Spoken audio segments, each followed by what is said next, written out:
क्षमा करणे संती नोहे अंगभूतयुक्ती नोहे हा उपदेश तुमचे बडबड विशेष तुमच्या कृपेचे पोचणे जन्मोजन्मी तुका म्हणे तरी क्षमा करणे संती नोहे अंगभूतयुक्ती। गोपाल कृष्ण भगवान की, प्रभु रामचंद्र भगवान की, समर्थ सद्गुरु रामदास स्वामी महाराज की, यतिराज श्री गुरु स्वामी महाराज की जय जय रघुवीर।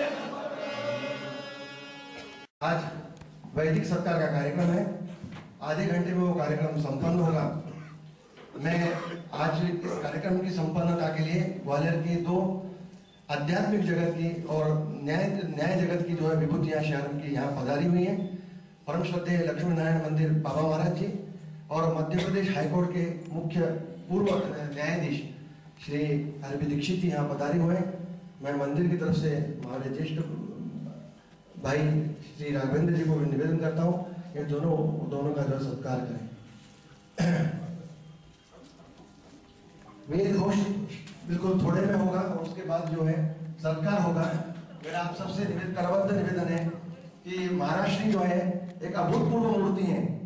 उस मूर्ति के बारे में मैं आपको बताना चाहता हूँ। जो आज हमारे वक्ता है यहाँ पे वो भागवताचार्य है, राम कथाचार्य है और आप देखिए नारदी कीर्तन करते हैं। इसके सिवा वारकरी कीर्तन भी वो करते हैं।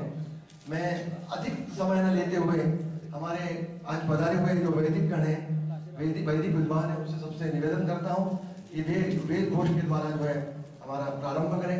श्री ऋग्वेद के आचार्य श्री चंद्रकांत शेट्टी जी और घनश्याम भिंगे जी यहाँ पधारे हुए, उनसे मैं आग्रह करता हूँ ये प्रारंभ करें।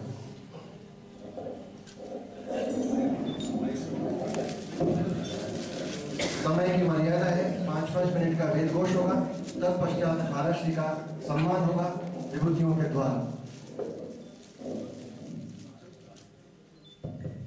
हरि ओम गणनान्त्वा गणपतिं हवामहे कविं कवीर्वाविश्व्यामिलतो मात्वा शेनो मासु पर्णो मास्वा गलिमा वीरो हता पितृया मनोप्रदेशां कनिकृतस्तु मंगलो भद्रवादी वो देहा अवग्रहलक्षणतो ग्रहाणा अमंगलो भद्रवादी शब्दले मानस्तेनैव शतमागं सो प्रत्वदेमविदते सुवीराः प्रदक्षिणितविगृह्णन्तिकारो वयोदरन्तरुदुता शकुन्तोयाः ओहे वाचौ वदति सामगाय गायत्रं चत्रैः विष्णुपञ्चाङ्गामति उद्गादेव शकुने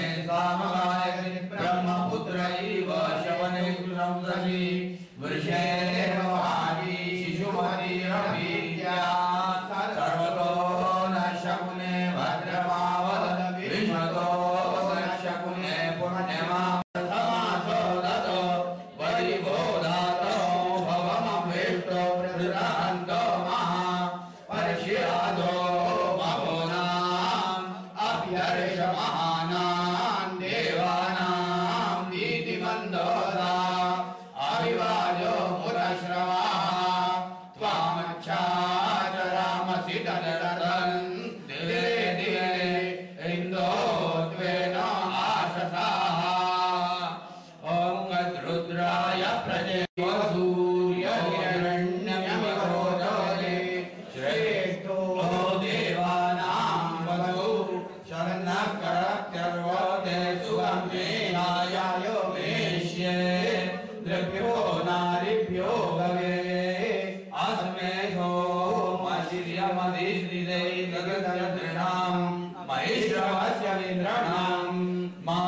सोम परिवादो मारो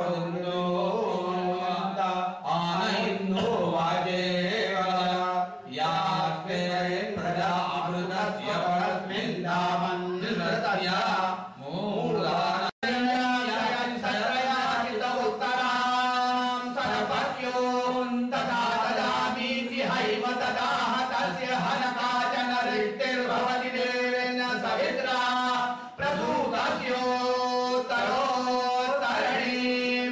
श्रियमश्नुते श्रुते प्रजा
श्रद्धेय सद्गुरु वासुदेव महाराज रामदास जी शिरगांवकर महाराज जी की पुण्य स्मृति में ये 32वां जो है वैदिक सत्कार अभी किया जाएगा, सम्मान किया जाएगा। महाराज श्री का जो अधिकार था मैं आपके सामने 2 शब्दों में रखना चाहता हूँ कि समर्थ रामदास स्वामी जी जब कोल्हापुर में थे तो उन्होंने एक छोटा सा बालक देखा और वो बालक देखकर समर्थ प्रभावित हुए। उन्होंने माँ से कहा कि ये बालक मुझे दीजिए, मैं राष्ट्र कार्य करना चाहता हूँ, मुझे ऐसे बालकों की आवश्यकता है जो संस्कारित हो। माँ ने कहा कि भाई आप इसको ले चल रहे हैं तो इसके छोटे भाई को भी ले चलिए। तो माँ को और 2 भाइयों को छोटे छोटे 8-9 वर्ष के लेकर उन्होंने शिरगांव सातारा में डिस्ट्रिक्ट में है वहां पे जाकर जो है निवास कराया। बड़े भाई जो है आगे चलकर कल्याण स्वामी हुए जो समर्थ के पट्ट शिष्य कहलाए। संयोग से कल्याण स्वामी की ये त्रिशताब्दी पुण्य वर्ष तिथि वर्ष है। और जो छोटे भाई थे दत्तात्रेय, वो शिरगांव के मठापति उनको बनाया। दत्तात्रेय को समर्थ ने आग्रह किया, कल्याण स्वामी ब्रह्मचारी हुए और दत्तात्रेय को समर्थ ने आग्रह किया कि आप गृहस्थाश्रम स्वीकार करें। तब दत्तात्रेय ने कहा कि मुझे कुछ रुचि नहीं है, मैं भी ब्रह्मचारी रहना चाहता हूँ। तो समर्थ ने आज्ञा की कि आप गृहस्थाश्रम स्वीकार करें ताकि अगली पीढ़ी जो है वो राष्ट्र कार्य, देश कार्य, धर्म कार्य, समर्थ कार्य जो कर सके। इस कार्य को बढ़ाने के लिए आपकी पीढ़ी भी होना आवश्यक है, वंश वृद्धि होना आवश्यक है, इसलिए आप गृहस्थाश्रम स्वीकार करें। तो दत्तात्रेय ने उनसे प्रश्न किया कि हे स्वामी, मुझे एक बताइए कि अगली पीढ़ी ये कार्य करेगी, इसकी गारंटी क्या है? बड़ा सुंदर प्रश्न है। समर्थ रामदास जी से प्रश्न किया दत्तात्रेय ने, आप तो कह रहे हैं कि अगली पीढ़ी आप संस्कारित करें, गृहस्थाश्रम स्वीकार करें, विवाह करें, लेकिन अगली पीढ़ी ये धर्म संस्कारित होगी, इसकी क्या गारंटी है, इसकी क्या आवश्यकता है? तो समर्थ ने कहा था कि तुम्हारी 8 पीढ़ियों की गारंटी मैं लेता हूं। और उस परंपरा के 8वें पुरुष जो है वो सद्गुरु समर्थ सद्गुरु वासुदेव महाराज हुए। दत्तात्रेय, राघव, यशवंत, लक्ष्मण, मनोहर, यशवंत, लक्ष्मण और वासुदेव, ऐसे दिव्य महापुरुष हुए। मैं आपको हमारे श्रद्धेय दीक्षित जी यहाँ पधारे हुए हैं, मैं बताना चाहता हूँ ग्वालियर के आद्य शुक्राचार्य जिन्हें कहा जाता है, हमारे मीडिया के भी भाई बहन है जिन्हें आद्य शुक्राचार्य कहा जाता है, भागवत के डोंगरे जी महाराज, परम पूज्य डोंगरे जी महाराज, महाराज श्री के सानिध्य में यहाँ इस मठ में 2 वर्ष तक निवास किया है डोंगरे महाराज ने। और एक संयोग ऐसा है, जिन डोंगरे महाराज जी के साथ में जिन्होंने संहिता का पाठ किया भागवत में, वो आज के हमारे उत्सव मूर्ति परम श्रद्धेय प्रकाश महाराज मूले जी आज उपस्थित है। महाराज डोंगरे महाराज के साथ में भागवत का संहिता पाठ जिन्होंने किया हुआ है वो प्रकाश महाराज है। ऐसी उत्सव मूर्ति को आज हम ये कर रहे हैं। महाराज जी का अधिकार एक मराठी में एक कविता है, उसके माध्यम से मैं आपके सामने रख रहा हूं और मैं अपनी वाणी को यही विराम दूंगा। महाराज जी का जो अधिकार था, उनके अधिकार की अधिकार संपन्न लोगों ने यदि उनकी तारीफ की जाए तो वो ज्यादा अधिक योग्य रहती है। उनकी योग्यता आप देखिए, इस पद से आपको समझ में आएगी। महाराज वासुदेव ज्यांसी पूर्ण सद्भाव, नाही कदापि अभाव राम भजनाचा, वायू नंदनी मन परिपूर्ण उपासन, पडो नेणती न्यून भजन मार्गी, शुद्ध उपदेश करीती कथा कीर्तनी अतिप्रीती, ज्ञान वैराग्याची स्थविती पूर्णत्वेसी, कल्याण दत्तात्रय वंशी उत्पन्न सत्पात्र चरणासी, सेवक अनन्य भावेसी लीन होतसे म्हणावा जय जय राम। ही जी सवय आहे ही कल्याण सेवक स्वामी महाराज ने केली, जे पुढे संकेश्वरला शंकराचार्य झाले। शंकराचार्य जो हुए उन्होंने महाराज जी का ये वर्णन इस कविता के माध्यम से किया हुआ है।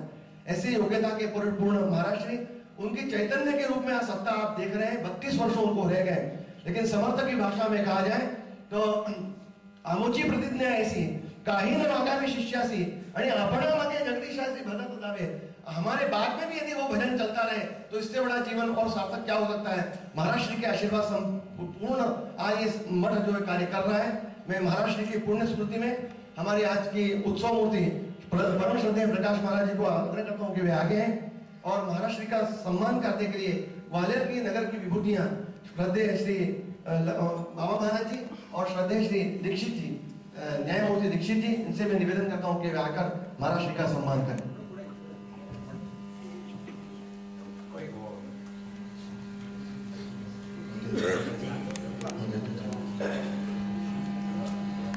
मैं यजुशाखा के अध्वर्यु श्री पाठक जी को निवेदन करता हूँ यहाँ आए और हमारे राज्योपाध्याय शेंडे जी को भी निवेदन करता हूँ कि वे यहाँ उपस्थित रहें इस प्रसंग पर। सामने वाले तो बैठ जाओ जरा।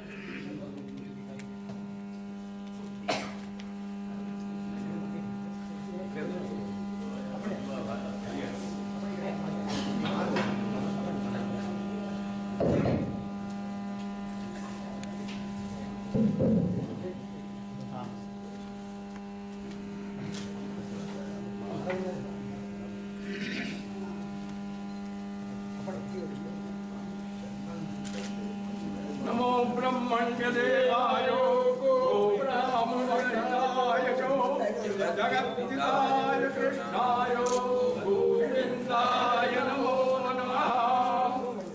कृष्णाय वासुदेवाय हरये परमात्मने प्रणतक्लेशनाशाय गोविन्दाय नमो नमः। शिवं वस्त्राणि पिवसा पतैव सर्गाः अवातीर्थमनृतानि विश्वरितेन मित्रा वरुणा सचेते।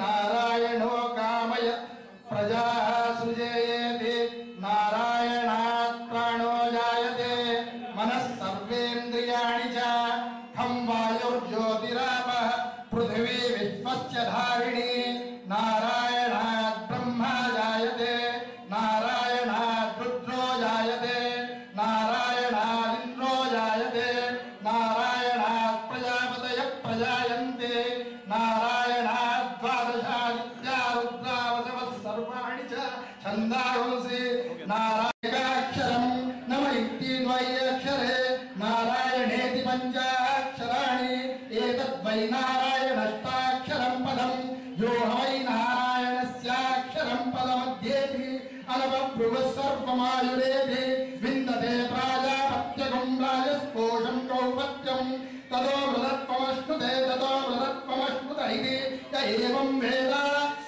प्रत्यगानन्दं ब्रह्मपुरुषं प्रणवस्वरूपम् अकार उकारमकार इति तानेकदा समभरत्ते ततोऽविति यदुक्त्वामुच्यते योगी जन्म संसारबन्धनात्। ॐ नमो नारायणेति गौराङ्गं रसमयं नित्यं रसाचार्यं रसोत्सवं श्रीरामकृष्णदेवाख्यं सद्गुरुं प्रणमाम्यहम्। परम पूज्य परमादरणीय श्री बाबा महाराज आज राम कथा का रसपान कराने वाले प्रकाश जी महाराज, विद्युत जन और भक्त समाज, मैं आप सबका अभिनंदन करता हूँ। इस ऐतिहासिक स्थल पर वास्तव में ग्वालियर में और दूसरे क्षेत्रों में हजारों मंदिर हैं, लेकिन भगवान का भजन और कीर्तन दूसरी जगह सुनाई नहीं देता। औपचारिक पूजा हो जाती है, स्नान करा दिए जाते हैं, आरती हो जाती है, प्रसाद चढ़ा दिया जाता है, मुक्ति पा लेते हैं। लेकिन ये एकमात्र ऐसा स्थल है मेरी दृष्टि में जहाँ करीब करीब नित्य राम कथा का रसपान होता है, विधि विधान पूर्वक अनुष्ठान होते हैं, आयोजन होते हैं, मंत्र अनुष्ठान होता है। इस प्रकार करीब करीब 400-500 वर्ष हो गए होंगे इस स्थान को। समर्थ रामदास जी के जो प्रथम शिष्य थे, प्रथम श्रेणी के शिष्य थे, उनके द्वारा ये स्थापित स्थल है और एक जागृत स्थान है। आज मैं विशेष समय आपका नहीं लूंगा, विशेष रूप से कथा रसिकों के लिए जो कथा का आयोजन किया, प्रकाश महाराज ने जो प्रकाश फैलाया चारों ओर कथा का, बड़ा आनंददायक है। और आपकी जो उत्कृष्ट इच्छा है जीवन पर्यंत में कथा सुनाता रहूं, भजन सुनाता रहूं, इससे बढ़कर और क्या होता है। तुलसीदास जी ने एक जगह लिखा है, सगुण उपासक मोक्ष न लेंगे। भगवान के जो सगुण उपासक होते हैं वो मोक्ष की कामना नहीं करते, मोक्ष को ठुकरा देते हैं। कहते हैं आपके नित्य कथा का आनंद आता रहे, इससे बढ़कर और जीवन में क्या हो सकता है। और एक बात, जाने बिन न होए प्रतीति, बिन प्रतीत होए नहीं प्रीति, प्रीत बिना नहीं भक्त दृढ़ाई, जिम खगेश जल की चिकनाई। तो जाने बिन न होए प्रतीत, ये तो ज्ञान की बात हो गई। बिन प्रतीत होए नहीं प्रीति, प्रीति कैसे हो? आप लोग जो पुराने लोग हैं वो जानते होंगे, श्री माँ का गाना है, उसकी एक पहली, छेड़ के आंसुओं का राग, जाग दर्द इश्क जाग, जाग जाग। ये दर्द इश्क, ये विरह जब तक प्राप्त नहीं होगा तब तक भगवान के चरणों में दृढ़ प्रीति नहीं होती। इसलिए कुंती ने मांगा था भगवान कृष्ण से, हमें तो हमेशा दुख चाहिए, दुख बना रहेगा तो आपके चरणों में प्रीति रहेगी। तो ये विरह की कथा, ये वास्तव में भगवान का अवतार ही देखा जाए तो विरह से ही प्रारंभ होता है। रावण के अत्याचार में या कंस के अत्याचारों उनसे जब पीड़ित होता है व्यक्ति, तभी तो जाके भगवान को आर्तनाद करता है और भगवान प्रकट होते हैं। वही कार्य संत लोग कर रहे हैं। ये जीते जागते भगवत स्वरूप हैं संत लोग। इनके कारण ही धर्म बना हुआ है और प्रीति भगवान में बनी हुई है। तो ये संत ही ये जागरण का कार्य करते हैं। हमेशा हमेशा के लिए मेरे साथ रहे और मुझ पर ऐसी कृपा करते रहें। भगवान जी के चरणों यही मांगेंगे। हे चिदानंद देगा देवा